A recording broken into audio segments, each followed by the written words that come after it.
Hello दोस्तों, thinking project channel में आप सभी का स्वागत है। आज हम एक रहस्यमयी महिला दानव के बारे में जानने की कोशिश करेंगे, जिसका नाम था कर्ण पिशाचिनी। दोस्तों, हिंदू पौराणिक कथाओं की समृद्ध टेपेस्ट्री में दिलचस्प पात्रों की एक विशाल श्रृंखला मौजूद है। कुछ को देवी देवताओं के रूप में माना जाता है, जबकि अन्य रहस्य में डूबे हुए हैं और अक्सर विरोधियों के रूप में प्रस्तुत किए जाते हैं। इन रहस्यमयी आकृतियों में एक महिला राक्षसी कर्ण पिशाचिनी भी शामिल है, जिसकी कहानी भारत के प्राचीन ग्रंथों और महाकाव्यों में बुनी गई है। इस वीडियो में हम हिंदू पौराणिक कथाओं में कर्ण पिशाचिनी की विद्या, उत्पत्ति और महत्व के बारे में विस्तार से चर्चा करेंगे। कर्ण पिशाचिनी की कहानी की जड़ें हिंदू धर्म के सबसे प्रतिष्ठित ग्रंथों में से एक महाभारत में मिलती है। उनका उल्लेख महाभारत के आदि पर्व में किया गया है, विशेष रूप से ऋषि दुर्वासा और पांडवों की कहानी में। कर्ण पिशाचिनी की उत्पत्ति उस पर लगाए गए श्राप से निकटता से जुड़ी हुई है, जिससे उसे एक दुष्ट आत्मा में बदल दिया गया।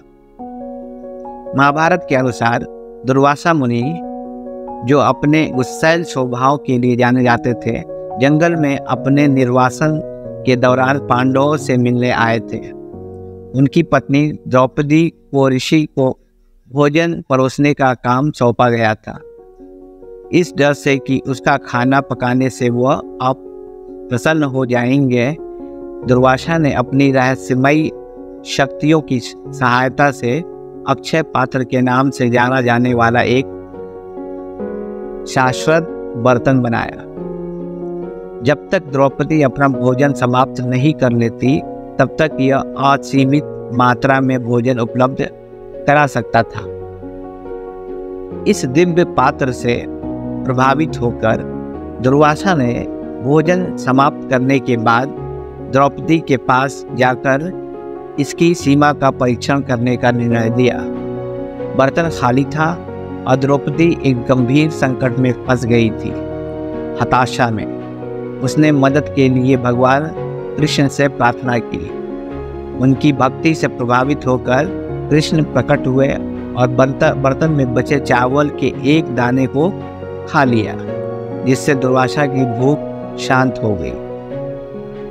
हालांकि ऋषि का श्राप पहले ही लागू हो चुका था। उन्होंने भविष्यवाणी की थी कि असुरक्षा के क्षण में द्रौपदी अपनी इच्छाओं को पूरा करने के लिए अपने पतियों को बुलाएगी और इस समय के दौरान वो कर्ण पिशाचिनी के हाथों अपने विनाश को पूरा करेगी। कर्ण पिशाचिनी की भूमिका के बारे में जान लेते हैं। कर्ण पिशाचिनी एक आकार बदलने वाली राक्षसी थी, जो अपने पीड़ितों को धोखा देने और पीड़ा देने के लिए विभिन्न रूप धारण कर सकती थी। उसका प्राथमिक उद्देश्य अपने लक्ष्य की वैधता का फायदा उठाना और उन्हें उनके पतन की ओर ले जाना था। द्रौपदी के श्राप के संदर्भ में सामने आई घटनाओं में उन्होंने महत्वपूर्ण भूमिका निभाई। जब पांडव वनवास में थे, तब द्रौपदी ने अपनी अधूरी इच्छाओं की पीड़ा महसूस करते हुए अनजाने में अपनी लालसा के कारण अपने पतियों को बुला लिया। इस समय कर्ण पिशाचिनी ने एक सुंदर महिला का रूप धारण किया और सबसे बड़े पांडव युधिष्ठिर के पास पहुंची। उसने कहा या बहकाया, जिससे एक संक्षिप्त मुलाकात हुई। हालांकि इस संपर्क के गंभीर परिणाम हुए। इससे युधिष्ठिर की पवित्रता कलंकित हो गई और द्रौपदी पर दिया गया श्राप प्रभावी होने लगा। यह श्राप अंततः कुरुक्षेत्र युद्ध में एक महत्वपूर्ण भूमिका निभाएगा, जहां पांडव और कौरव एक महान युद्ध में भिड़ गए थे। महत्व और नैतिक शिक्षा। कर्ण पिशाचिनी की कहानी में कई नैतिक शिक्षाएं और विषय शामिल हैं, जो पूरे हिंदू पौराणिक कथाओं में प्रचलित है। यह धार्मिकता के महत्व और उससे भटकने के परिणामों पर प्रकाश डालता है। युधिष्ठिर के निर्णय की क्षणिक चूक के गंभीर परिणाम हुए, जिससे यह प्रदर्शित हुआ कि सबसे महान व्यक्ति भी प्रलोभन और त्रुटि के प्रति संवेदनशील होते हैं। इसके अलावा कर्ण पिशाचिनी माया की अवधारणा का प्रतीक है, वो भ्रम जो किसी के निर्णय को धूमिल कर सकता है और उन्हें भटका सकता है। हिंदू दर्शन में माया को आध्यात्मिक ज्ञान में बाधा के रूप में देखा जाता है और कर्ण पिशाचिनी इस भ्रम के प्रतीकात्मक प्रतिनिधित्व के रूप में कार्य करती है।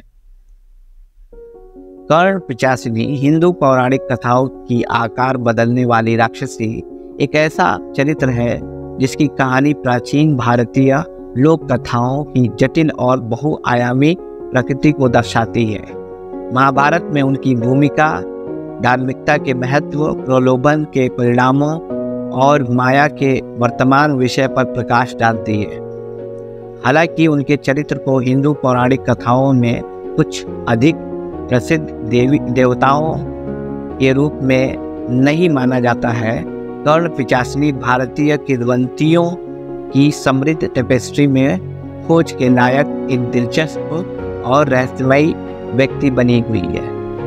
आशा करता हूँ कि ये कहानी आपको अच्छी लगी होगी। अगर अच्छी लगी होगी तो लाइक करें, शेयर करें और सब्सक्राइब करना ना भूलें। जय हिंद।